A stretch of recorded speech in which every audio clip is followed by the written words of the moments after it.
Hello everyone, मैं हूं सचिन और आप सबका बहुत बहुत स्वागत है मेरे इस यूट्यूब चैनल पे, जहां पे हम लोग देख रहे हैं सरफेस एरिया एंड वॉल्यूम। और आज के इस क्लास में हम लोग बात करने वाले हैं volume of right circular cone के बारे में। आज हम लोग क्या देखने वाले हैं? आज हम लोग देखने वाले हैं वॉल्यूम ऑफ ए राइट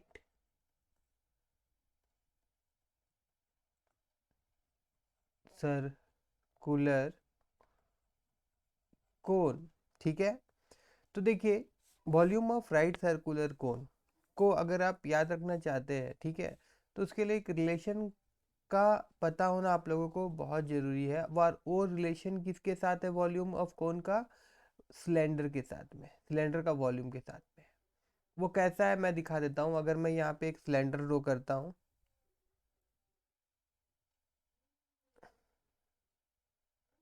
देखिए यहाँ पे मैंने एक सिलेंडर ड्रॉ किया।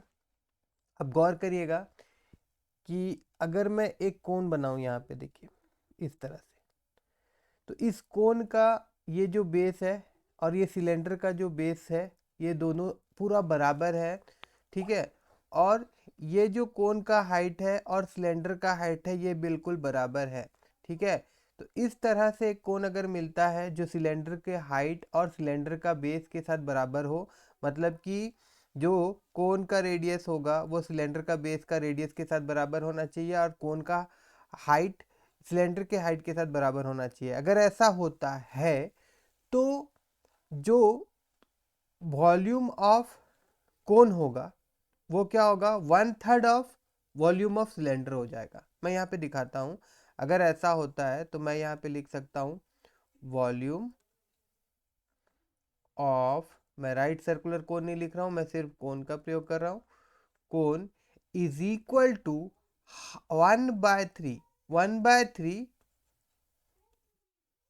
Volume of cylinder. ठीक है, वॉल्यूम ऑफ सिलेंडर, ये रिलेशन बनता है। तो अभी अगर ये रिलेशन आपको पता है तो आपको वॉल्यूम ऑफ सिलेंडर पता होगा फॉर्मूला। वॉल्यूम ऑफ सिलेंडर का फॉर्मूला अगर भूल गए तो कोई दिक्कत नहीं है। उसका क्या होता है? बेस। ठीक है, बेस क्या होता है? वो एक सर्कल होता है और इसका हाइट। ठीक है ना? तो हम लोग क्या करते हैं, हम लोग को पता है कि सर्कल का क्या होता है भैया, पाई आर स्क्वायर होता है। तो ये जो बेस का जो एरिया होता है उसी को हम लोग हाइट से मल्टीप्लाई कर देते हैं, तो हम लोग को क्या मिल जाता है? वॉल्यूम ऑफ सिलेंडर मिल जाता है। ठीक है ना? तो अब वॉल्यूम ऑफ सिलेंडर भूल भी जाएंगे तो कोई दिक्कत नहीं होता। इस प्रकार से आप वॉल्यूम ऑफ सिलेंडर निकाल सकते हैं। और अब क्या करेंगे? 1/3 इंटू वॉल्यूम ऑफ सिलेंडर क्या होता है भैया? पाई आर स्क्वायर एच होता है। तो इस प्रकार से हम लोगों को क्या मिल गया? वॉल्यूम ऑफ कोन भी मिल गया। और अगर इस प्रकार से आप फॉर्मूला को याद रखेंगे ना, तो एग्जाम टाइम में कभी भी आप फॉर्मूला के चलते क्वेश्चन तो छोड़ के नहीं आएंगे और ना ही आप गलत फॉर्मूला का प्रयोग करेंगे।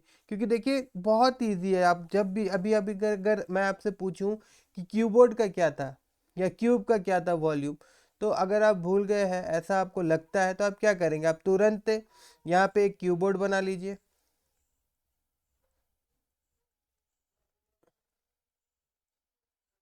ठीक है ना, ये कीबोर्ड बन गया। तो आपको पता ही होगा क्या होता है इसमें भी। बेस, बेस क्या है इसका? रेक्टेंगल है। रेक्टेंगल का क्या होता है? लेंथ इंटू ब्रेथ होता है। तो अब इस एरिया को, मतलब इसका जो बेस का एरिया है, इसको हाइट के साथ हम लोग मल्टीप्लाई कर देते हैं एच के साथ।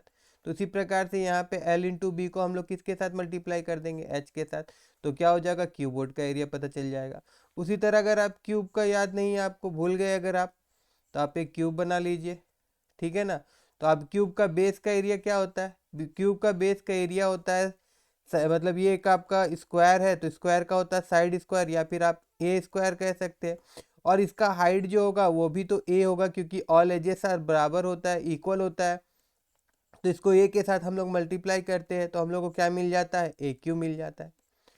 ठीक है ना? तो इसी तरह से आप कोई भी फॉर्मूला कभी नहीं भूलेंगे। ठीक है ना? जिंदगी भर याद रखेंगे अगर इस प्रकार से आप फॉर्मूला को पढ़ते हैं तो। ओके।